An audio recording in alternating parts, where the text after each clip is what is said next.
Boa noite, pessoal. Estamos aqui mais uma quinta-feira, direto da ISCM, em mais um bate-papo da ISCM. Então, seja bem-vindo. Tenha uma boa noite aí, né? Vai ser um momento de temas sonhadores, né? Que nós iremos tratar hoje aqui à noite, para que a gente possa pensar sobre diversas coisas e, quem sabe, sonhar alto, né?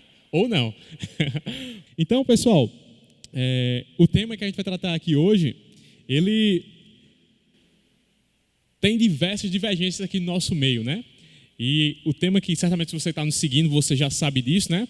É se nós podemos, sim ou não, interpretar sonhos, né?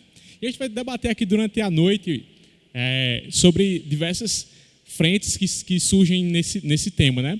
Mas antes de mais nada, vamos saudar aqui nosso pastor Rubens, que está mais uma vez aqui nos ajudando a desbravar esses diversos questionamentos que nós temos aqui. Muito bem, meus irmãos. Boa noite aos irmãos, aos amigos que a partir de agora estão conectados conosco em mais um bate-papo ISCM. É sempre um prazer poder estar aqui todas as quintas-feiras para poder tratar um sentido mais detalhado de alguns temas que muitas vezes passam desapercebidos no nosso dia a dia em relação à igreja, mas que nós temos dúvidas, como é o tema que nós iremos tratar na noite de hoje. O tema, conforme o nosso irmão Lucas tratou, ele é um tanto quanto polêmico. Vamos tentar aqui dar uma visão daquilo que nós entendemos ser o ensino da palavra, mas considerando a necessidade que nós temos de nos aprofundar ainda mais, até mesmo pela escassez material que nós temos à nossa disposição, mas isso não nos impede de pelo menos dar um tratamento que nós devemos dar em relação ao ensino da palavra do Senhor. Então, vamos aproveitar durante essa hora que aqui nós estivermos para aprendermos mais, interagirmos mais e assim nos edificarmos mutuamente. Então, nós retornamos a palavra ao nosso irmão Lucas. E agora, pessoal, sem mais delongas, vamos ao tema. Podemos interpretar sonhos? Sim ou não? Mas antes disso, né, a gente vai dividir nosso bloco aqui, como já é de costume, em basicamente 3 etapas, né? Na primeira, a gente vai tentar definir o que é o objeto, né, de debate aqui que a gente vai explorar, né? E no segundo momento, nós iremos analisar se esse objeto ele se torna pecaminoso ou não, né? Em que momento, se ele é ou não. E em terceiro lugar, a gente vai analisar se a Bíblia ou o objeto, né, que será o sonho, né, ele é munido sim ou não de autoridade, em quem de fato está essa autoridade, né? Então vai ficar basicamente nesses 3 pontos aí que nós iremos analisar no dia de hoje, na noite de hoje, e a gente começa perguntando ao pastor, né? Pastor, o que é um sonho? Com o objetivo de definir a matéria que a gente vai analisar aqui.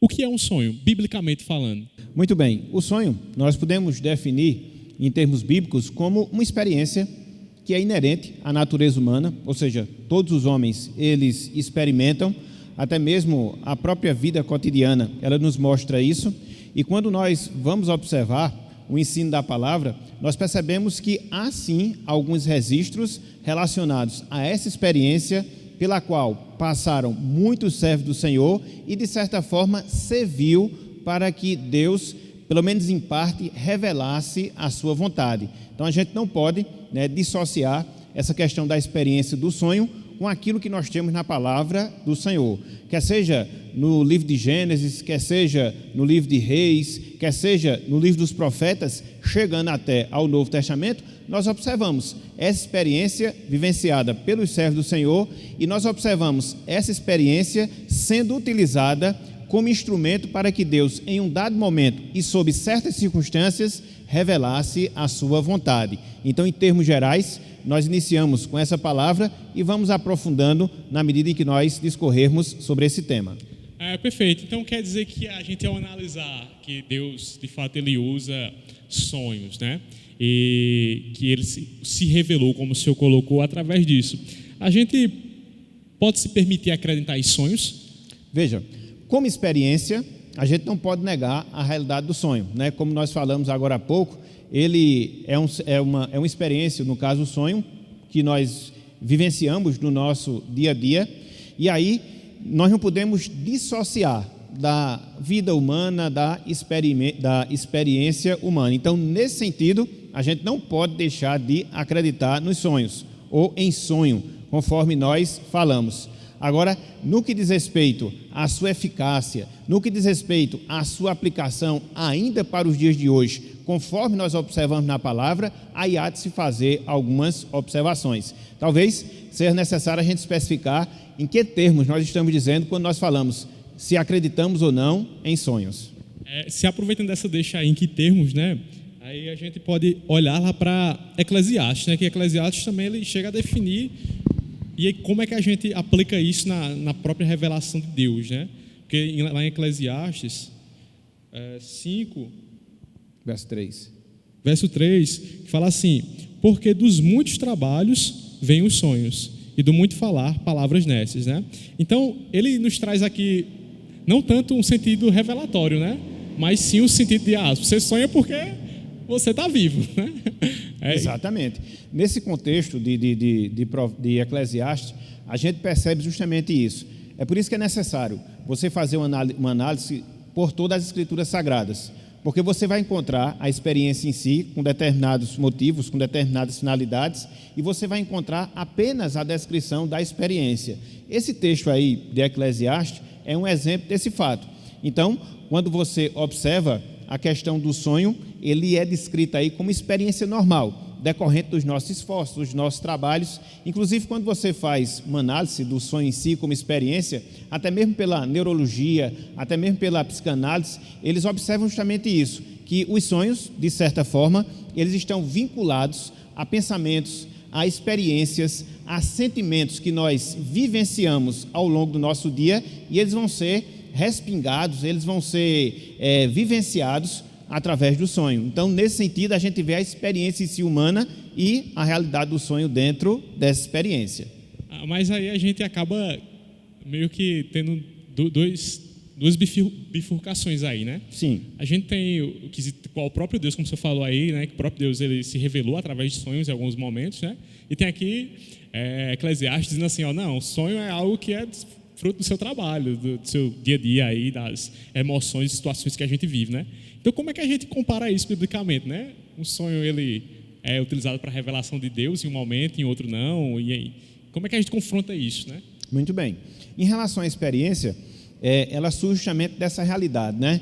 Os sonhos, até mesmo como descarga emocional, ele vai ser, em boa parte das nossas experiências, um reflexo, conforme nós falamos, daquilo que nós vivenciamos, de preocupações que nós tivemos, enfim, das experiências do nosso dia a dia.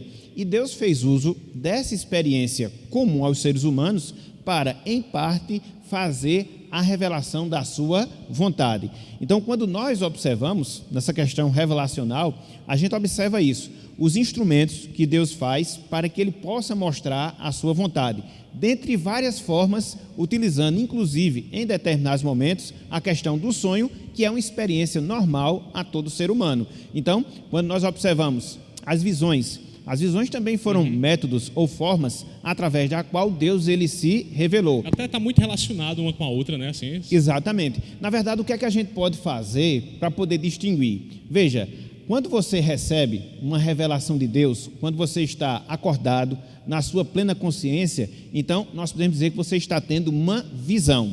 Quando isso acontece através do sonho, é a mesma visão, mas só que mediante o sonho, é a mesma revelação. Então, se a gente pudesse distinguir entre a visão e o sonho quando nós estamos dormindo, a visão quando nós estamos acordados. Então, tanto num aspecto como também em outro, Deus usa esses recursos para poder revelar a sua vontade. Então, Ele faz uso dos sentimentos que são normais aos seres humanos, até porque nessa questão da revelação, Deus nos faz como instrumentos, né, para nós revelarmos a sua vontade, e como seres humanos que nós somos, Ele faz uso das nossas experiências, dos nossos sentimentos, para que através dos mesmos Ele se revele e mostre o seu propósito para cada um de nós. Então, que fique claro, o sonho é uma experiência normal, cotidiana de qualquer ser humano. Deus fez uso dela, até porque Ele tratou com homens para poder revelar a sua vontade. Logo, em alguns momentos, Ele fez uso também do recurso dos sonhos para revelar o seu propósito. Agora, hoje em dia, a gente tem diversos problemas, né, quanto a esse quesito do sonho em si, e acreditar sim ou não, né? Ele, de fato, é capaz, o sonho, né? A gente vê que antigamente, pelo que você está falando, ele de fato se realizava. Mas hoje em dia, um sonho, ele é capaz de se realizar? Eu devo acreditar nele? E como é que fica isso dentro do contexto que a gente vive hoje? Até porque é bem comum, né? Pode dizer aqui, se alguém nunca encontrou, né, uma pessoa que nunca encontrou nenhuma pessoa em sua vida que disse que tal coisa me aconteceu e eu vi que Deus me revelou isso em sonho ou numa visão e eu vi isso posteriormente se acontecer. Isso é válido para hoje, olhando para a Bíblia, porque a Bíblia fala hoje em dia. Como é que a gente vê isso? Sonhos, eles de fato se realizam e eu posso devotar e me empenhar, ter confiança nisso ou não? Não, em absoluto. Quando a gente observa essa questão dos sonhos, parece até que somos taxativos nesse sentido, mas na verdade a gente tem que seguir aquilo que a palavra de Deus diz. Quando eu falo e defendo, conforme fizemos agora há pouco, que Deus usou o instrumento do sonho como sentimento e como algo que faz parte da experiência humana para poder revelar a sua vontade, esse processo ele se restringiu até o tempo da revelação. É bom a gente fazer essa observação, porque senão você estende e aí você cai no equívoco que muitos caem hoje de ficar com essa suposição do caráter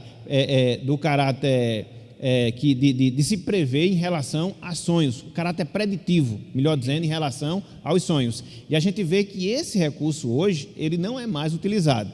Esse recurso hoje, ele não é mais real. Então, em termos de revelação, Deus usou esse instrumento ao longo do processo revelatório. Uma vez cessado esse processo, a experiência humana ela continua, mas não com o mesmo objetivo e da mesma forma que acontecia nos tempos da Bíblia. Certo, então a gente olhando de uma perspectiva do Antigo Testamento, isso é totalmente válido. No Novo Testamento isso acontece também ou não? O quesito de se realizar sonho ou não, sonhos de fato se realizarem. Porque até no Antigo Testamento e visões, né, são bem frequentes, né, durante todo o Antigo Testamento. Né, a gente vê histórias bem conhecidas, tá, Daniel, de José, né, Daniel, por diversas vezes no seu livro isso acontece. Né? Então, olhando para uma perspectiva do Antigo Testamento, né, me parece ser válido. Né? A gente vê isso aí como você próprio falou, do sentido da revelação de Deus, mas a revelação de Deus ela também se estendeu no Novo Testamento. Né? Então, como é que a gente vê isso? No Novo Testamento, que geralmente são da onde nós tiramos as nossas principais doutrinas, né, lá do Novo Testamento, que a gente usa hoje. Como é que a gente vê isso no Novo Testamento? Por que não no Novo Testamento? Muito bem. Quando a gente vê a existência dos sonhos, como revelado nas Escrituras, a gente observa que pelo menos, pode ser que esse número ele varie um pouco para mais, um pouco para menos, mas a gente vê pelo menos 13 personagens bíblicos tendo a experiência do sonho, experiência essa que foi revelada e que foi inscrita na palavra do Senhor. Então, desses 13 personagens que nós temos, 11 são no Antigo Testamento e 2 são no Novo Testamento. Então, você vai ver, dentro desse número, a questão da utilização ou do registro da experiência do sonho em relação aos servos do Senhor. Mas aí, quando você vai analisar cada um desses casos, cada uma dessas circunstâncias, você vai perceber que existiram finalidades diferentes. Existiram sonhos de caráter premonitório, ou seja, preditivo, de prever o futuro, em relação à história da humanidade. É o que a gente vê, pelo menos em parte, dos sonhos que José teve, e também em parte, na verdade, boa parte dos sonhos que Daniel ele teve. Você vê a questão do sonho, também nesse caráter preditivo, ligado à vida pessoal. E aí você vai observar mais uma vez o exemplo de José.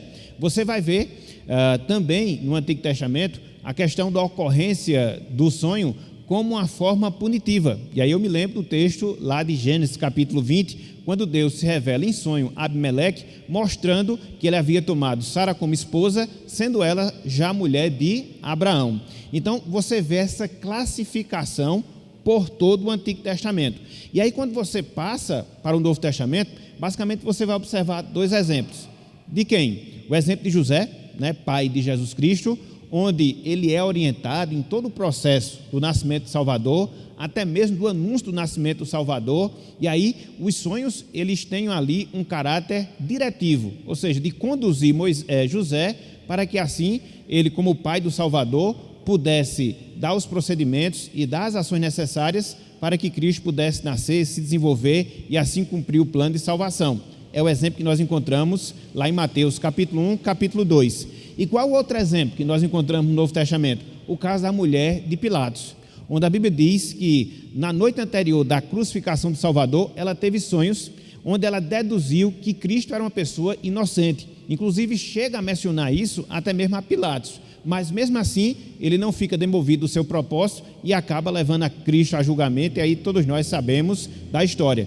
Então você observa, Antigo e Novo Testamento, várias ocorrências relacionadas ao sonho, cada uma delas com um objetivo. Muitos deles ligados especificamente falando à vida privada particular da pessoa, em outros momentos relacionados diretamente à história da salvação e até mesmo à história mundial, como é o caso de José e como é o caso de Daniel. Então, tem que se fazer essa classificação, tem que se fazer essa análise, para que você possa ter uma compreensão mais exata dos sonhos dentro da revelação da Bíblia. Então, assim, no Novo Testamento, né, foi falado de dois, né, que me parece ser de caráter salvífico, né, da nossa salvação, né, bem mais global aí. Então, de caráter pessoal, né, sonhos de caráter pessoal, dizer assim, me foi revelado que eu tenho que fazer outro curso porque eu não vou conseguir me desenvolver na área de programação, ou eu sonhei que você tem que casar com o cicraninho ou com o fulaninho, de caráter mais específico, né? Isso é válido ou não, desses caráteres mais específicos para nós hoje em dia? Eu acredito que não. Mesmo quando você observa, e aqui esse detalhe ele tem que ser realçado, mesmo quando você observa que os sonhos, eles tiveram toda essa atuação na vida do servo do Senhor, mesmo no sentido mais particular, como foi o caso de José, mas José, ele estava diretamente inserido na história da salvação. E também José estava vivenciando um momento específico da história da salvação. Então não são coisas assim aleatórias, não é um método que Deus usa de maneira indiscriminada para que a partir dele você possa pautar a sua vida. Todos esses exemplos, na verdade, 95% desses exemplos que nós observamos, na verdade você pode até chegar aos 100%. Todos eles estiveram direta e indiretamente relacionados à história da redenção. Quando você vê a questão do próprio rei Abimeleque, lá em Gênesis capítulo 20, talvez você não visualize, mas ali existe uma ligação com a história da salvação. Até porque se Abimeleque tivesse tomado e tivesse levado à frente o fato de ter tomado Sara como esposa, como é que nós seríamos salvos hoje? Como é que a história da salvação ela se daria? Então você observa que em todos esses exemplos, os personagens eles estão sempre ligados à história da salvação. Então isso serve de regra dentro dos personagens que estão envolvidos na história da salvação. Isso não é uma coisa que eu, você ou qualquer um possa fazer uso como se fosse algo indiscriminado. A Bíblia não dá base para esse tipo de comportamento, nem tampouco para esse tipo de entendimento. Perfeito. Então, vamos tentar fechar esse primeiro momento aqui, até fazendo alguns comentários de alguns irmãos nossos, né? O presbítero Antônio Gomes comenta que há muitos crentes deixando a palavra de Deus, a palavra em segundo plano e caindo no misticismo, né? Nildo Leite, Mossoró, Rio Grande do Norte, que está acompanhando a gente, então salve aí para ele também. Deus se revela através de sonhos? Perfeito, a gente viu que sim, né? Agora, até que ponto, né, a gente pode ver que isso, na particularidade como a gente vive hoje, né, isso se torna pecaminoso sim ou não? A gente tem uma vez que... Porque uma das coisas que as pessoas muitas vezes dizem, né, é que, você acredita que Deus muda? Não, a gente certamente é taxativo e diz, não, Deus não muda. Mas, então, por que a gente tem que parar de acreditar agora que Deus se revela através de sonhos, se antigamente Ele se revelou? Então, se Deus muda, muitas doutrinas vão por baixo aí, né? E a gente é taxativo em dizer não. Então, como é que a gente se comporta diante desse questionamento? Quando pessoas vêm e tentam nos enquadrar quanto a isso, né? O que é que a gente deve entender em relação a esse aspecto? É podermos ver todo esse processo que nós chamamos o processo da revelação. Então, da mesma forma que Deus cessou as demais formas de revelar a sua vontade, e o livro de Apocalipse, ele é bastante claro nesse sentido, quando nós vamos ver o último capítulo de Apocalipse, nos seus últimos versículos, a Bíblia proíbe toda e qualquer nova revelação, toda e qualquer nova inclusão naquilo que já havia sido revelado e que foi concretizado naquilo que a gente chama de fechamento do cânon lá no livro de Apocalipse. Então esse é, acho que o princípio mais importante, ele é o que é mais válido para a gente poder fazer esse tipo de refutação. Isso não é mais válido porque Deus fez uso desses recursos, não só de sonhos, mas também de visões, ao longo do processo de revelação. Uma vez cessada a revelação, torna desnecessário esse tipo de recurso para ele mostrar a sua vontade. Aí você pode perguntar, sim, mas no sentido pessoal, isso pode ser válido? A grande questão que se levanta é, nós temos algum requisito bíblico? Nós temos alguma orientação bíblica nesse sentido?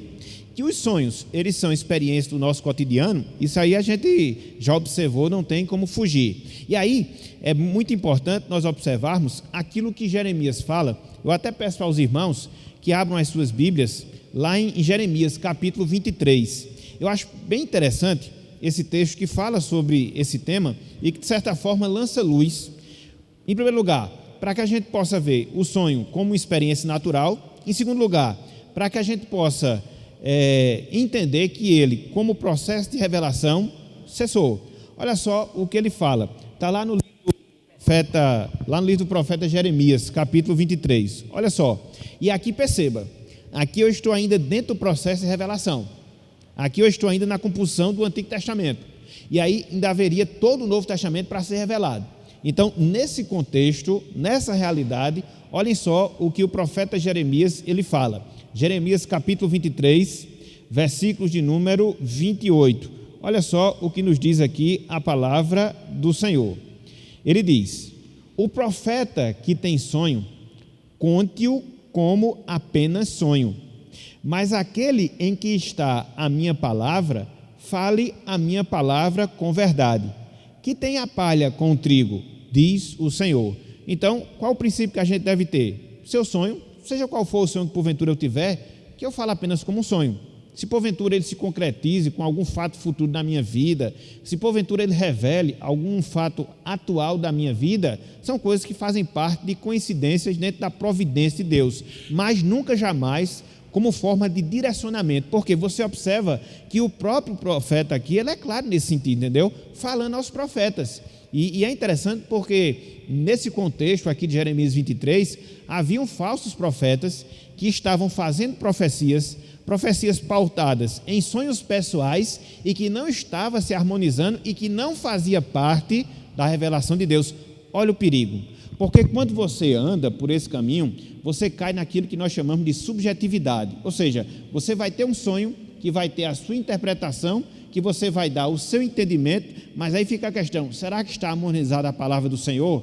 E aí trabalhar nesse caráter subjetivo, ele é muito perigoso. Por isso que nós devemos ser objetivos. E a nossa objetividade, ela tem que estar sempre baseada naquilo que a Bíblia ensina e naquilo que a Bíblia revela. Então, nessa questão do sonho, vale aqui esse conselho de Jeremias, das nossas experiências serem contadas apenas como experiência, e aí nós descobrirmos providencialmente a vontade de Deus para a nossa vida. Não sei se ficou claro aí dentro da pergunta. Para mim ficou, eu acho que o Matheus lançou um comentário mesmo nesse sentido aí, né? Matheus ele disse o seguinte, Matheus Cavalcante: já ouvi relatos verídicos de pessoas que, segundo ela, Deus teria mostrado a ela, por meio de sonho, que ela estava com câncer. E, de fato, logo depois de fazer o exame, foi confirmado. Trataríamos isso como um caso, como coincidência? Acho que justamente aí o senhor falou, né? Trataríamos como um caso de coincidência e não algo que é doutrinariamente pautado, né, para nós. Exatamente. A grande questão aqui, Lucas, é nós termos o cuidado de fazermos das exceções às regras. Então, veja, nessa questão do sonho, é algo muito pessoal e subjetivo. Pode ser que, ao longo da nossa vida, como nós falamos, alguma coisa se harmonize. Pode ser. Então, a gente tem que trabalhar sempre nesse campo, não da subjetividade, mas da objetividade, e não fazer disso uma regra. São as exceções, mas a regra é nós pautarmos a nossa vida pela palavra do Senhor, é nós termos as nossas experiências subjugadas àquilo que a palavra de Deus nos manda e não aquilo que nós sentimos ou aquilo que porventura nós vivenciamos em dado momento da nossa vida.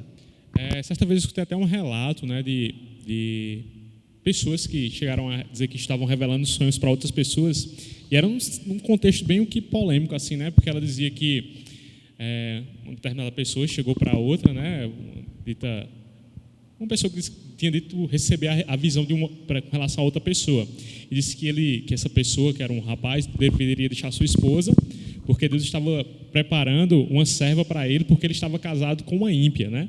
E aí a gente vê meio conflitante isso quanto a alguns textos, né? Porque até então esse homem dizia dizia que a sua mulher aceitava o convívio com ele, mesmo ele sendo crente e ela não, entendeu? Isso me parecia bem conflitante quanto à própria doutrina, né? Então, como é que a gente se porta diante disso quando pessoas dizem isso, né?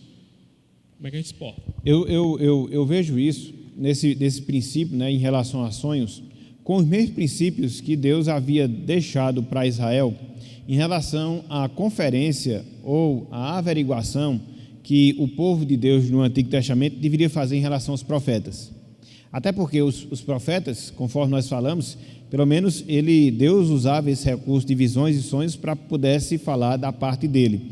Então, nesse processo aí, dentro desse contexto, dentro dessa realidade, a gente encontra alguns subsídios que nos ajudam a fazer as avaliações, até mesmo desses sentimentos, para que assim a gente possa tê-los de maneira que se harmonize ao ensinamento da palavra. Abram, por favor, aí, livro de Deuteronômio, capítulo 18. Livro de Deuteronômio, capítulo 18. O subjetivismo, ele sempre é perigoso. O subjetivismo, ele é sempre perigoso, porque cada um tem a sua própria vontade, seu próprio pensamento. E aí você termina caindo numa torre de Babel, quando todo mundo quer colocar, aflorar o seu sentimento. Então, por isso, a gente tem que seguir os parâmetros que são objetivos. E onde é que nós encontramos esses parâmetros? Na Bíblia. Então, Deuteronômio, capítulo 18, a partir do versículo 20. Olha só a orientação que Deus dava em relação à averiguação de determinado profeta, se era de Deus ou não. Veja aqui que essa forma de avaliar é uma forma extremamente objetiva. Ela não é só subjetiva. Não, eu penso que aquele profeta é do Senhor, eu penso que aquele profeta é de Deus. Não é assim. Então, veja. Deuteronômio capítulo 18, versículo 20, diz o seguinte: porém, o profeta que presumir falar alguma palavra em meu nome, que eu não lhe mandei falar, ou o que falar em nome de outros deuses, esse profeta será morto. Se disseres no teu coração, como conhecerei a palavra que o Senhor não falou? Veja que o erro, ele vai estar sempre misturado com o acerto. Mas aí você vai ter os recursos da Bíblia para você separar aquilo que é certo e aquilo que é errado. Então, poderia se levantar, naquele contexto, um determinado profeta, falar determinada coisa. Será que ele deveria ser ouvido? Será que as pessoas deveriam atentar para as suas palavras? Deus diz, siga os critérios. Quais são os critérios? Veja, versículo número 22. Sabe que, quando esse profeta falar em nome do Senhor, veja, e a palavra dele não se cumprir, nem suceder como profetizou, esta é palavra que o Senhor não disse. Com soberba a falou tal profeta, não tenhas temor dele. Então, qual era o primeiro princípio? A palavra que o profeta falar, ela tem que ser confirmada. Era o primeiro critério. Mas existia apenas esse? Não. Vamos voltar também lá em Deuteronômio, capítulo 13. Deuteronômio, capítulo 13. Porque aí você podia incorrer no erro, né? Não, aquilo que o profeta falou, aconteceu, vou seguir, né? Foi o critério, apenas esse não. Olha só, capítulo 13, a partir do versículo 1. Isso serve para sonhos, entendeu? Isso servia para sonhos no Antigo Testamento, dentro do processo de revelação. Então, se existia todo esse critério objetivo, naquele contexto, muito mais hoje. Então, veja, Deuteronômio capítulo 13, versículo 1. Quando profeta ou sonhador, se levantar no meio de ti e te anunciar um sinal ou um prodígio, veja, ele anuncia um sinal, veja, ele anuncia um prodígio, uma coisa ali miraculosa, beleza. Versículo 2, versículo 2, e suceder o tal sinal ou prodígio que te houver falado e disser, vamos após outros deuses que não conheceste, e sirvamo-los, não ouvirás as palavras desse profeta ou sonhador, porquanto o Senhor vosso Deus vos prova para saber se amais o Senhor vosso Deus de todo o vosso coração e de toda a vossa alma. Aqui o que ele fala se confirma, mas se confirmar aquilo que ele falar, mas ele levar as pessoas a contrariar a vontade do Senhor, essa profecia não é válida. Esse profeta também tem que ser desacreditado. Então, qual é o princípio? A gente só pode fazer, as nossas experiências, elas devem estar sempre sujeitas à palavra do Senhor. Então, se a revelação de Deus cessou, Se um dos meus de Deus fazia a sua revelação era sonhos, então hoje isso não é válido porque contraria o princípio ensinado na própria palavra de Deus. Ok? Perfeito, perfeito. Mas aí a gente, quando vê todo o cenário qual é em volta de nós, né? A gente se pergunta então uma coisa, porque é bem certo, né, que existem diversas igrejas, diversas outras doutrinas aí que, de fato, declaram diversos acontecimentos que dizem eles que aconteceram por intermédio de sonhos e de milagres, né? Só que aí o senhor toca num ponto aí, né, que talvez eles estejam servindo a outros deuses, né?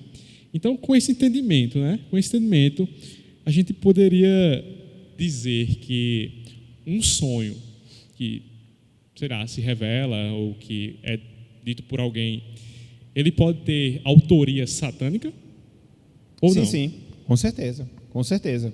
A partir do momento que você se afasta da verdade, eu estou falando aqui de maneira generalizada, cada caso é um caso, né?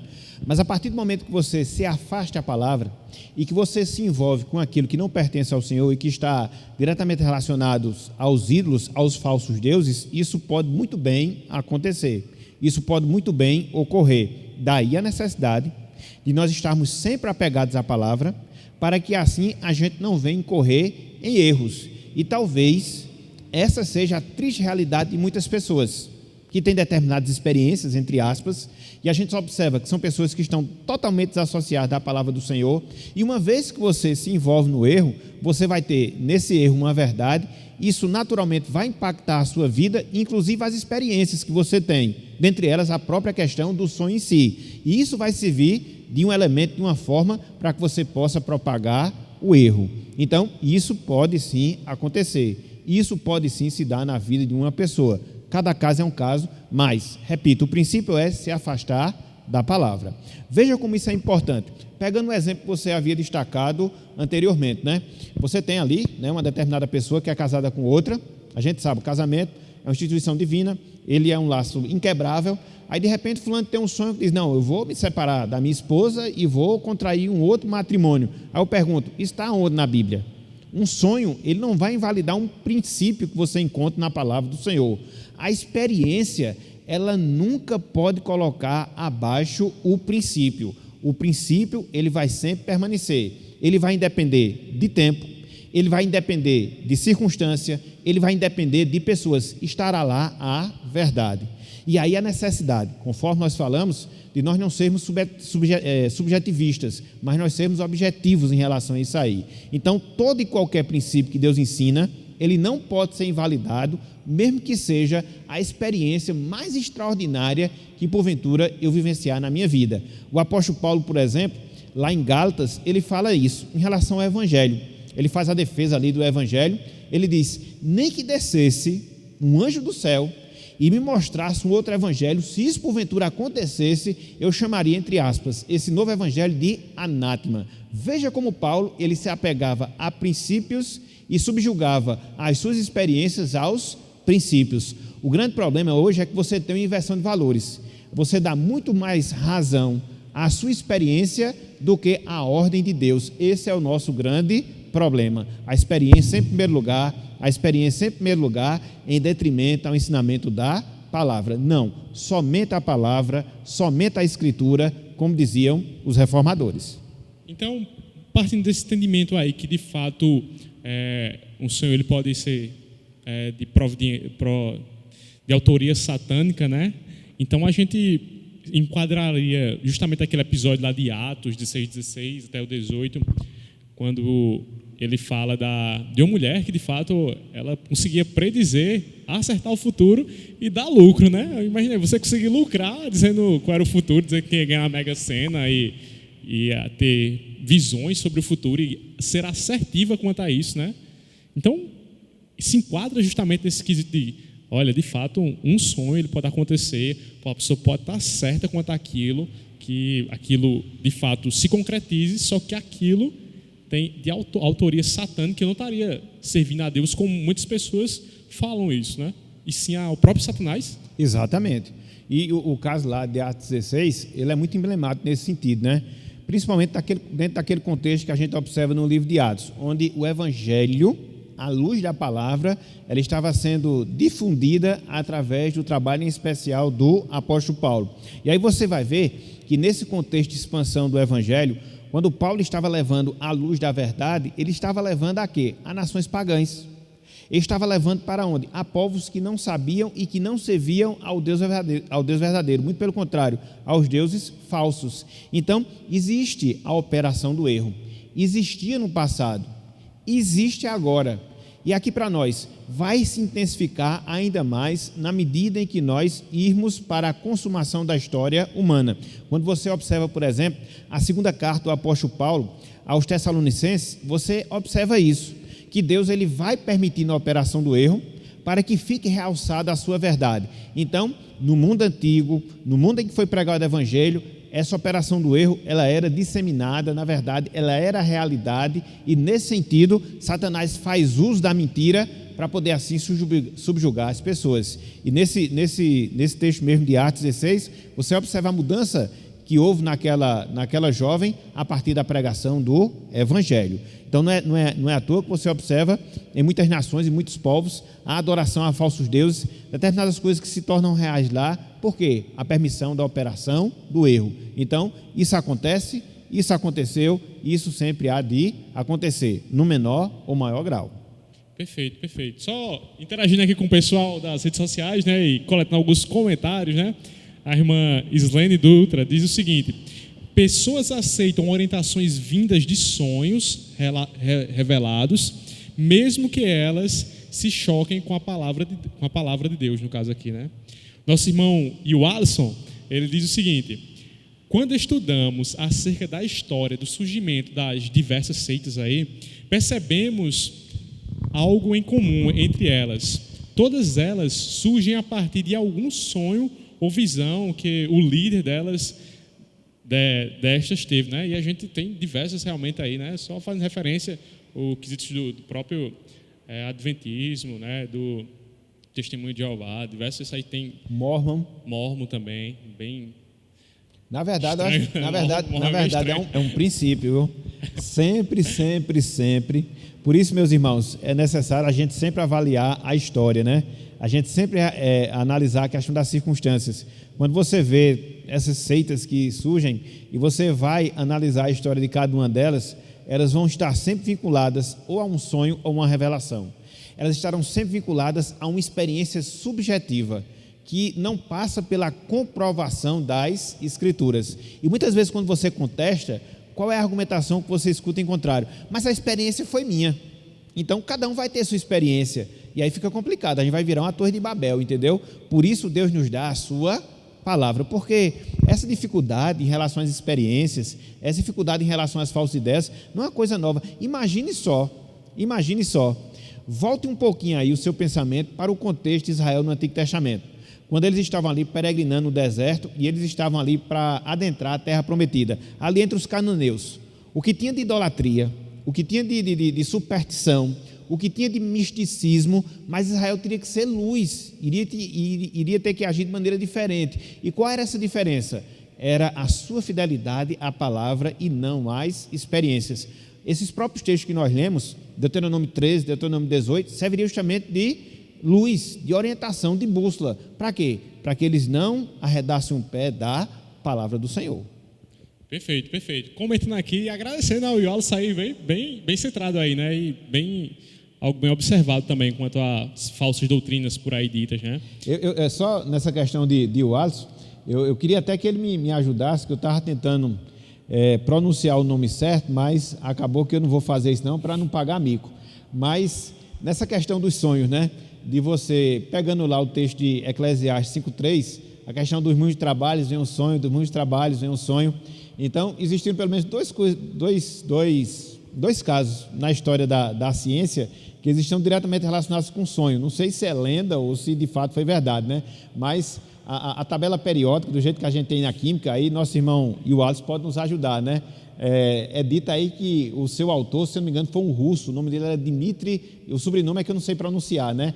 De tanto ele pensar, ele teve a visão da tabela periódica através de um sonho, entendeu? Mas é fruto de quê? Do envolvimento mental que ele tinha naquele processo, naquele trabalho. A fórmula do benzeno também foi. Eu também não vou pronunciar aqui para não pagar mico, mas o nosso irmão Wallace pode falar aí, tanto a questão da fórmula do benzeno, como a questão até da própria tabela periódica, são frutos de sonho, não de visões, mas resultado de um trabalho árduo, de envolvimento mental, que depois terminou produzindo esses benefícios que a gente tem na humanidade. Então, se o nosso irmão Wallace, se a nossa irmã Elaine, ou qualquer outro químico souber, por favor, coloque aí, porque eu não vou pagar mico, eu não vou falar a pronúncia errada. Mas Okay? isso é bem verdade aí que o senhor fala, né? Principalmente na área de computação, a gente vivencia muito disso, né? A gente está com um problema lá, passa de todo dia trabalhando, não consegue resolver, vai dormir, tem um estralo quando está sonhando, acorda e vai resolver o problema, né? Então tem muito disso realmente, desse envolvimento mental que a gente tem. Mas para a gente não perder aqui os comentários, né? Nosso irmão Edinaldo fala o seguinte: percebam a tentativa de usurpar o lugar de Deus e a glória ao trazer novas revelações que explicitamente é contrária à palavra de Deus. Bem no contexto que a irmã Islane falou há pouco, né? E o pastor comentou também.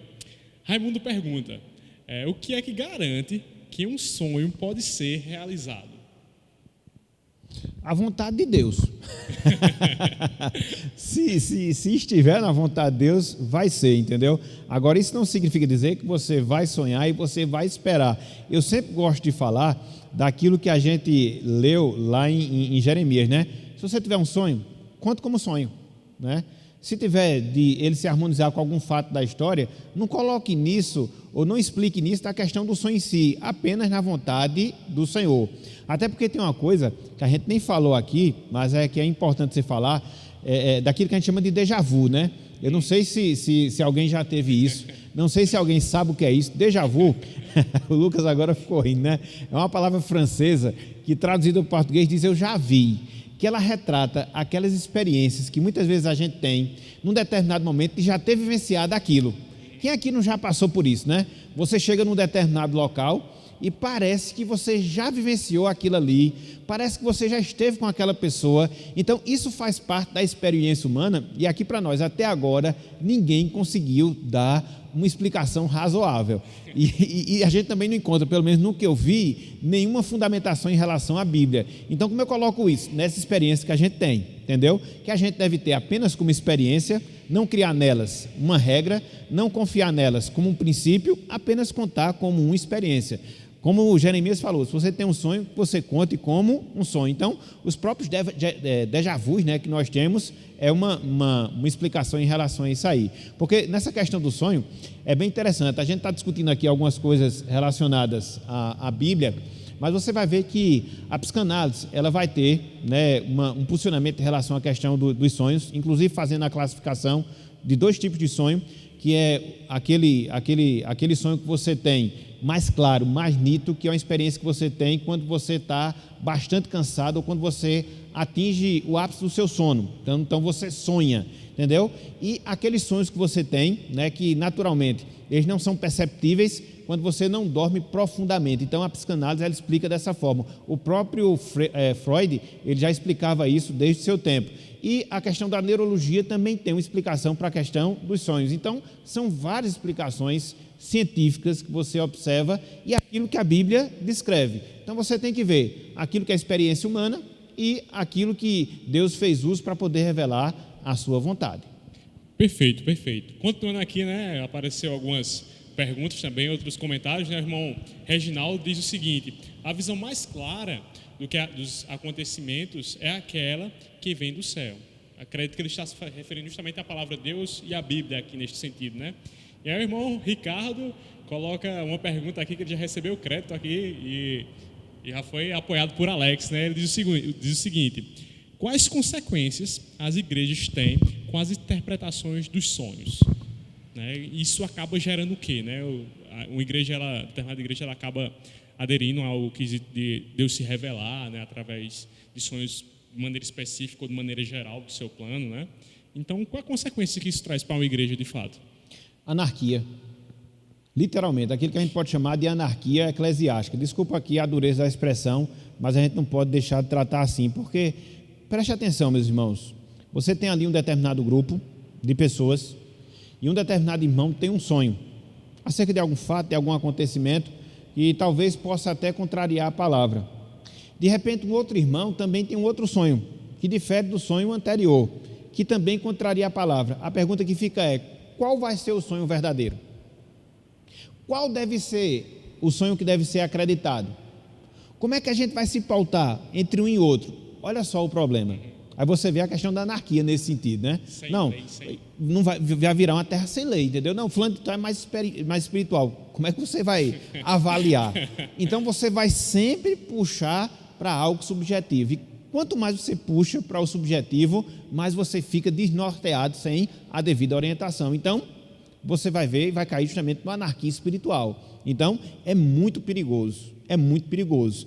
Às vezes, nós que somos conservadores, nós que somos tradicionais, muitas vezes nós somos taxados até de radicais, né? Vocês são idólatras pela palavra. De fato, graças a Deus por causa disso, né? A palavra não é a palavra física, mas a palavra a mensagem, o conteúdo. Porque, com toda certeza, se eu me apego à palavra, eu vou ter menos chance de errar. E quanto mais apegado à palavra, menos chance terei de errar. Porque Deus não pode se contradizer. As experiências, elas se contradizem, mas a verdade absoluta da palavra, ela nunca vai se contradizer. Por isso, sempre a Bíblia, sempre a Bíblia, sempre a Bíblia.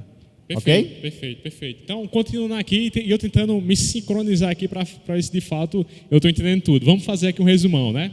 Vamos. Então, o pastor... E somente, como foi a nossa irmã Elaine, né, que sugeriu o tema, se ela está entendendo, se está atendendo a necessidade dela. Ah, irmã Elaine, eu tenho que fazer aqui um salve aqui para a irmã Elaine, ela sugeriu o tema aí, então... Diga aí o que você está achando, está entendendo, está complicado, e o Alisson está lhe confrontando aí, como é que está aí em casa? E o Alisson foi pesquisar para saber quem foi o inventor da tabela da periódica. Pois é. Mas eu não sei se ele respondeu, está lá embaixo ali, se não, foi ele, não, ali foi o anterior, né? Pronto, isso. Beleza. Mas foi, aí foi isso que eu vi, né? Não sei se é verdade, aí eu estou colocando aqui para ele confirmar se foi ou não, entendeu? Perfeito. Mas aí dando continuidade, tentando resumir aqui, né? A gente viu basicamente, né, pastor, se não me engano, 2 posicionamentos quanto ao sonho, né? Ele tem 2 diretrizes, uma que de fato é fruto do nosso emocional, de tudo que acontece, uma também que é fruto de Deus através da revelação de Deus também. E a gente acredita, né, que essa revelação ela se deu até o fechamento do cânon. Né? Isso, Apocalipse 22. Acabou a revelação. Nem em sentidos relatório contra ao plano de Deus salvífico, nem no sentido mais específico da gente. E lembrando que essa revelação, via sonhos, via visões propriamente dito, sempre harmonizada com a palavra, Deuteronômio 13, ok? Sem fugir desse princípio, ela seguia nesse caminho. Perfeito. Só para dar o adendo aqui. Perfeito. Então a gente viu também que Deus não se revela mais. Então, se Deus não se revela mais, né, através de sonhos e nem de visões, né, a gente poderia agora. E a gente viu que também existe o aspecto de um sonho, ele também ter autoria satânica. A gente poderia dizer taxativamente que hoje em dia todos esses tipos de revelações e sonhos, eles têm autoria não divina, de parte de Deus, e sim satânica. Alguns sim, com a origem satânica, hoje com a origem humana mesmo, entendeu? Descartes dizia que a razão humana possui razão que a própria razão desconhece. Então, às vezes, o ser humano ele concebe determinadas coisas na sua mente e ele fixa determinadas coisas na sua mente, que isso vai interferir na sua visão de mundo, vai interferir até mesmo nas suas experiências, entre elas a questão do próprio sonho, e aquilo pode ser apenas algo particular, próprio da pessoa. Eu não vou taxar como demoníaco, mas não vai ser divino, entendeu? Sim. Então, eu não gosto de tratar todos como satânicos, foi por isso que eu fiz questão de especificar ali, né? E pode acontecer da pessoa idealizar aquele pensamento, até mesmo a questão das próprias seitas, né? De você ter uma determinada convicção equivocada e aí você terminar enveredando naquele erro pensando que é verdade. Então, mais uma vez, eu evoco a palavra de Descartes, que a razão humana tem razão, que a própria razão desconhece. É interessante, você até lembrou aí o quesito de seitas, né? De surgir de próprios visões e depois pessoas, né? É bem comum também líderes de tais seitas, posteriormente a ver o erro que caiu, né? Eles mesmos tentaram se desculpar, admitindo tal erro, tal posicionamento também, né? Então, olha a confirmação de Wallace aí. Confirmou. Aqui não foi sonho não, viu? Agora eu quero ver você pronunciar essa palavra, viu, Lucas? Que eu já não pronunciei porque eu estava querendo não pagar mico. Obrigado aí, viu, Alisson? Mas eu vou ler e vou botar aqui o tracinho para você complementar, né? E o Alisson disse assim de que... Elaine falou, não foi o Alisson não, foi a Elaine aí, ó. Foi a Elaine, sim. A tabela periódica que serviu de base para o desenvolvimento da tabela atual foi desenvolvida pelo cientista russo químico Dmitry Ivanovich. Eita, o outro não dá não. Foi por isso que eu não falei, tá vendo aí, ó? Ele realmente sonhou. Mas a Elaine colocou, né? Ele sonhou com um diagrama que em todos os elementos químicos se encaixavam. Não foi Muito uma bem, revelação, pastor. Tá não foi uma revelação, tá Pois vendo aí? Exatamente, não foi. Ele sonhou, né? Mas, enfim, né? Então a gente consegue fazer aqui agora esse... E aqui para nós, viu, Lucas? Desculpa aí os irmãos, se a gente terminou ficando mais informal, eu até acho melhor. Lucas falou dessa questão mesmo de programação. Eu também sou assim, entendeu? Via de regra, né? Não é que os sermões sejam fruto de sonhos, não, viu? Peraí, pelo amor de Deus. Mas você estuda, você analisa o texto, aí você fica pensando como é que eu vou dividir em pontos que possam ser compreensíveis e sistematizados. E aí você pensa, muitas vezes você vai dormir pensando e às vezes você tem aquilo que a gente chama de insight, e aí quando você acorda já vem tudo arrumado, entendeu? Então foi uma revelação divina, um sonho? Não, gente, foi a experiência que eu tive de ocupar minha mente num determinado projeto, num determinado propósito, e aquilo ali, o meu subconsciente começou a trabalhar. É claro, Deus com certeza me auxiliou, mas isso não é experiência transcendental, porque senão todo domingo que a gente pregasse aqui era fruto de sonho. Não, jamais, Deus me livre numa situação como essa. Então, a gente tem que fazer a compreensão do que seja a mera experiência, entendeu? E não fundamentar nela uma verdade bíblica. Se quiser, tiver problema, vá dormir, mas só resolva, viu? Não comece a fazer aquilo de doutrina para você, não. Aí o irmão João Soares, né, ele colocou aqui que conhece igrejas que vivenciaram um falso avivamento bíblico, no qual predominou essa prática de sonhos, revelações extrabíblicas e visões, onde se instalou o caos espiritual e moral, né? Beirando o que o pastor falou aí, né, do anarquismo. Anarquia eclesiástica. Anarquia eclesiástica. E tem gente aí dizendo que está gostando, né? Elaine dizendo que está achando bastante interessante toda a abordagem do tema. Mas enfim, né? Vamos continuar. Então, só lembrando aqui até o posicionamento e ratificando, né? Que a gente, então, a visão do pastor quanto a todo sonho ele ser satânico ou não, ele tem uma bifurcação aí, né? Não é todo, de fato. Só ratificando esse posicionamento, né? Mas, enfim, a gente recai em outro problema também, e eu acho que já é a terceira parte aqui, né? É só problema nesse tema aí, né? Só... E esse aí é algo bem mais complexo que aflige, né, toda a doutrina de uma igreja, né? Porque existe uma competição muito grande em quem acreditar, como a gente estava mesmo falando, né? A gente vai ter aí uma estabelecida guerra, né, entre a autoridade bíblica e os sonhos, né? E aí a gente cai em outro ponto. Existem pessoas que dizem que têm o dom de sonhar, de interpretar visões. Esse dom, ele de fato, ele existe, né? Em que a gente pode basear isso tem autoridade, sim ou não. Só lançando aqui já algo polêmico que as pessoas utilizam para se apoiar nisso, né? Existe o texto lá de Daniel, capítulo 1, versículo 17, né? Capítulo 1, versículo 17, é uma história bem conhecida, né? Eu estava doidinho para começar a falar de Daniel. Vai ser bom agora, porque a gente vai se harmonizar aqui no personagem. A gente terminou estourando um pouquinho o tempo de hoje, né? Mas vale a pena, né? Mas estamos chegando também no final. Nada de correr aí. No final, dê o like aí, viu, pessoal? Sim, aí compartilhe.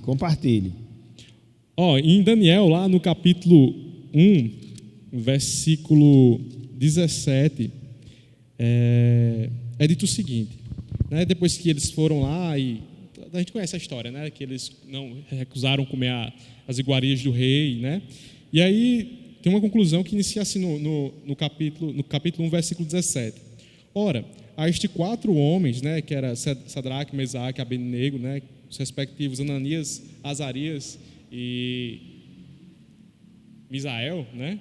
Ele diz que a estes 4 jovens Deus deu o conhecimento e a inteligência de toda a cultura e sabedoria, mas a Daniel deu inteligência de todas as visões e sonhos. E aí pessoas acabam justificando o quesito do dom de interpretar visões e sonhos com relação a isso. E fazem disso, digamos, uma profissão, né? Digamos assim, ele acaba exercendo isso como sendo um dom de Deus, dizendo que ele acredita nisso, né? Então, esses sonhos pautados com pessoas que se dizem isso, é válido esse tipo de dom, né? E também é válido como é que fica o confrontamento da autoridade bíblica mediante que essas pessoas tratadas desse dom, suposto dom, têm a pronunciar. Muito bem. Em relação a Daniel, qual é o primeiro ponto que a gente tem que partir, né? De fato, você vê essa qualificação que é dada a Daniel, capítulo 1, versículo 17, em relação ao quê? Às visões, em relação aos sonhos. Por que isso? Porque Daniel, ele era um profeta. Dentro daquele conceito que nós demos agora há pouco, o profeta, ele recebia as revelações de Deus. Quando estava acordado, era uma visão. Quando estava dormindo, sonhos. Então, essa capacidade, esse dom, vamos assim dizer, tanto das visões como também dos sonhos, ele ocorria não só na vida de Daniel, na vida de José também, mas no caso aqui específico, na vida de Daniel, por quê? Porque Daniel, ele era um profeta. E por que isso se deu? Porque nós estávamos aqui no desenrolar da história da redenção. E de maneira específica, a gente estava trabalhando o livro profético do Antigo Testamento, Daniel. Por mais que você venha ter profecias e você vai encontrar em relação a Jeremias, em relação a Isaías e outros profetas, em relação à escatologia, mas nada vai se comparar com o livro de Daniel. Eu sempre gosto de dizer que o livro de Daniel é o livro do Apocalipse do Antigo Testamento, e você vai ver isso facilmente. Daniel capítulo 4, Daniel capítulo 7, e você vai vendo todo o desenrolar das revelações e visões que Daniel tem e que apontam justamente para o futuro, englobando a história do mundo e a consumação com a vinda do Filho do Homem, conforme nós observamos na parte final, salvo engano, capítulo 12 de Daniel. Então, a questão de Daniel se aplica ao caráter profético que ele desenvolvia pelo fato de ser um dom de Deus. O dom da profecia era exercido através de sonhos e através de visões. Em relação a Daniel, o fato é tão extraordinário, quando você vai observar, por exemplo, Daniel capítulo 2, quando ele vai fazer a interpretação do sonho de Nabucodonosor, é uma coisa interessante que eu nunca havia atentado. Eu acho que foi esse ano que eu estava lendo a passagem e atentei. Veja que no caso de Daniel capítulo 2, Nabucodonosor, ele não chega nem a dizer o sonho.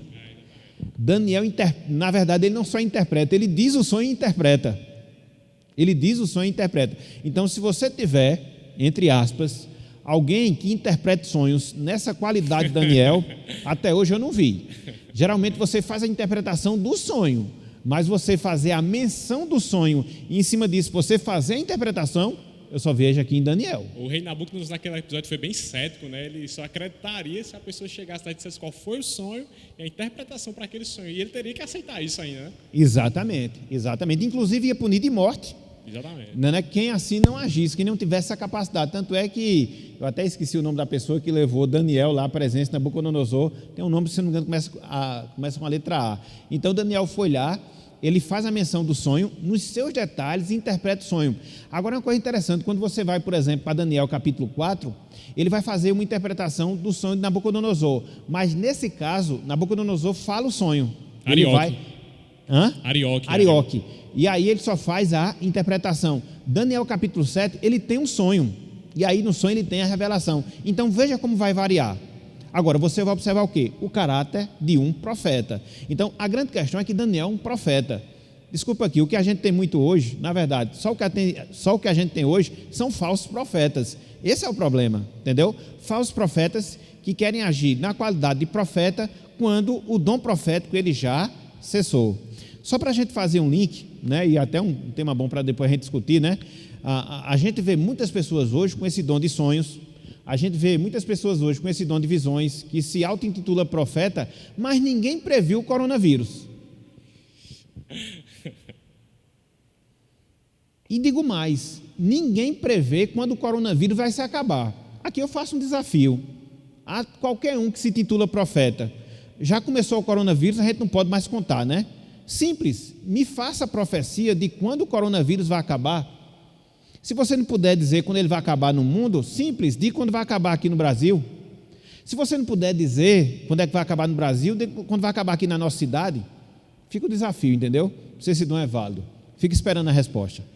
Perfeito, perfeito. E só lembrando aí, chamando um detalhe aí, já que o pastor entrou até na parte de Daniel, Desculpa aí o desafio, mas é só para comprovar o erro, né? Daniel, ele é bem detalhado a maneira como foi também até a própria revelação do sonho, né, a interpretação, né? Ele não foi algo instantâneo, né? Foi algo que ele pediu ao rei um tempo para que ele fosse orar a Deus junto com seus amigos, e Deus, quando ele foi dormir, Deus revelou isso a ele, né? Foi algo que de fato foi providência de Deus. Só tentando achar aqui nosso irmão Demóstenes, ele fez uma pergunta que já passou aqui. É o seguinte, né? Ele fala assim: podemos considerar essas igrejas, as quais provavelmente o irmão João Adelino tinha falado, né? O presbítero, igrejas que são adeptas aos sonhos, né? Ele pergunta: podemos considerar essas igrejas pelas quais creem em visão e sonho em sua doutrina como irmãos salvos em Cristo Jesus? Eita, João, tu é fogo, né? Veja. Eu confesso que eu fico meio constrangido de dar essa resposta, mas vamos lá, né? Veja, o que há de comum, né, entre nós que somos cristãos? Existem algumas doutrinas que nos identificam como povo de Deus. A aceitação da Bíblia como palavra de Deus, a aceitação da encarnação do Verbo, da duas naturezas do Salvador, a doutrina da Trindade, né? A doutrina da Trindade, a vinda de Cristo a este mundo, bem como o seu retorno visível, julgamento final, recompensa final. Então eu vejo que quando você tem esses pontos comuns, apesar de haver essas divergências, eu acredito que a gente não pode perder o senso de considerá-los como irmão em Cristo, agora com essas ressalvas. Agora, por outro lado, mesmo tendo essa aceitação, a gente vê muita dificuldade a pessoa se opor ao ensinamento da palavra em relação a esses temas. Se opor, né? E aí eu fico realmente na dúvida. Então, na dúvida, eu prefiro ir pelo caminho da aceitação, para que assim eu não expurgue, não expulse pessoas do céu dentro da minha própria avaliação. Agora, sabendo que existe essa dificuldade, porque ao mesmo tempo você comunga dessas ideias que são centrais, mas também você vai discordar de uma que é essencial, que é aquilo que a suficiência e a autoridade das Escrituras, porque você vai aceitar a Bíblia como suficiente, quando na verdade outra pessoa vai dizer que não é somente a Bíblia mais as suas experiências. Então a gente anda realmente por um terreno um tanto quanto escorregadio. Então, para evitar de sermos excessivos, eu prefiro considerá-los como irmão em Cristo, mas com essa ressalva, ok? Perfeito. Para não fugir da pergunta, porque aqui a gente não pode fugir, entendeu? Certamente, se fugir a gente volta. A gente volta. E só para finalizar aqui, pastor, como é que o senhor comenta esse tema, né, baseado lá em Hebreus 1:1, né, que ele fala que outra hora, havendo Deus falado de muitas maneiras, fugiu agora aqui o resto do versículo, ó. Quem vai me pegar, hein, Kenny? Quem vai. Havendo Deus falado de muitas maneiras, pelos pais, pelos profetas, não é isso mesmo? Nos falou. Nestes últimos dias nos falou pelo Filho, a quem constituiu herdeiro de todas as coisas, pelo qual também fez o universo. Aí em que sentido, Lucas? No sentido justamente da limitação das visões, né? Uma vez que Deus falou isso de muitas maneiras antigamente, né? Isso. Se encaixa justamente nesse fechamento do cano. Se encaixa. Inclusive lá no livro de Deuteronômio, capítulo 18, qual é a grande profecia que Moisés faz lá? Que haveria de vir um outro profeta maior do que ele. Uhum. E maior do que todos os outros profetas que desempenharam seu ministério ao longo da história da revelação. E que grande profeta foi esse? Cristo, entendeu? Cristo. Então Cristo, ele vai ser a revelação final. Cristo, ele vai ser o profeta final. E ele vai fechar o cânon justamente através da sua profecia, que foi inspirada pelos seus apóstolos, no caso da sua conclusão, através do apóstolo João. Então, finda essa profecia, que se manifestava através de sonhos e visões, hoje, tais métodos eles se tornam desnecessários. Eles fazem parte apenas da experiência humana, mas não como caráter preditivo, nem também como caráter de orientação, apenas como experiências que podem ou não se confirmar de acordo com a providência e com a vontade do Senhor. Então, essa questão de interpretar sonhos, ela não cabe para nós crentes. A gente sabe que tem até pessoas que interpretam, né? É o que a gente chama de orinomancia, né? É a ciência que interpreta os sonhos. Mas isso não cabe mais para um cristão. Eu até me lembro, né, no tempo que a gente era incrédulo, eu acho que hoje ainda tem, né, alguns livros que tratam da interpretação de sonhos. Às vezes vendia em banca de revista, entendeu? Quando você sonha com uma determinada coisa, vai acontecer aquilo. Quando sonha com determinada coisa, vai acontecer aquilo outro. E a gente vê que essas coisas não são comprováveis, né? Não são comprováveis. Então, isso é o que a gente chama de oniromancia, né, que é a ciência que interpreta os sonhos. Mas para um crente, isso não existe, entendeu? Perfeito. Então, um outro texto também que geralmente é dado apoio para isso, né? É lá o de Joel, né? Joel, capítulo 2, versículo 28, né? Que fala isso. assim: e há de ser que depois derramarei o meu espírito sobre toda a terra, e vossos filhos e vossas filhas profetizarão, e os vossos velhos terão sonhos, e os vossos jovens terão visões. Então, a gente acredita que de fato houve esse fechamento ali, como está falando em Hebreus, ou não? Veja, esse texto aí de Daniel, capítulo 2, versículo 28, ele vai Joel, desculpa. Esse texto de Joel, capítulo 2, versículo 28, ele vai ser confirmado lá em Atos, capítulo 2. Inclusive, quando Pedro vai fazer a exposição lá em Pentecostes, ele vai fazer menção justamente a esse texto. Então, a confirmação desse texto se deu com a descida do Espírito Santo. E juntamente com a descida do Espírito Santo, com a distribuição dos dons espirituais, dentre eles o dom de profecia. Tanto é que é acerca desse dom que Paulo ele vai discorrer em 1 Coríntios, justamente por causa da confusão que os coríntios eles estavam fazendo em relação aos dons espirituais. Então, nesse contexto do Novo Testamento, ainda nesse processo final da revelação, essa profecia ela foi uma realidade, em virtude do dom de profeta que existia, mas fim da revelação, fim do dom, automaticamente os sonhos e as visões, ok? Então, o que a gente vê lá em Joel, confirmou-se em Atos e foi até a revelação final no livro de Apocalipse, não mais para a igreja nos nossos dias. Perfeito, perfeito. Eu vou passar agora aqui para o pastor, antes de a gente finalizar, né, para que ele faça suas conclusões, dê seus salvos aí e seus agradecimentos. Muito bem, meus irmãos, eu queria agradecer mais uma vez a audiência dos irmãos, quer seja pelo YouTube, pelo Facebook, que estiveram conosco aí durante essa hora e meia, para a gente poder tratar desse assunto. Eu confesso aos irmãos que eu estava meio receoso, porque é um assunto que eu não dominava, na verdade não domino muito, né? E como eu falei no início, é um assunto que a gente não tem muito recurso para poder trabalhar de maneira mais à vontade, mas espero ter atendido aí o anseio, a necessidade dos irmãos, em especial da nossa irmã Elaine, que fez essa sugestão. E pelo fato de ter sido a sugestão mais votada, eu espero que os irmãos também realmente estavam querendo aprender mais acerca desse tema, né?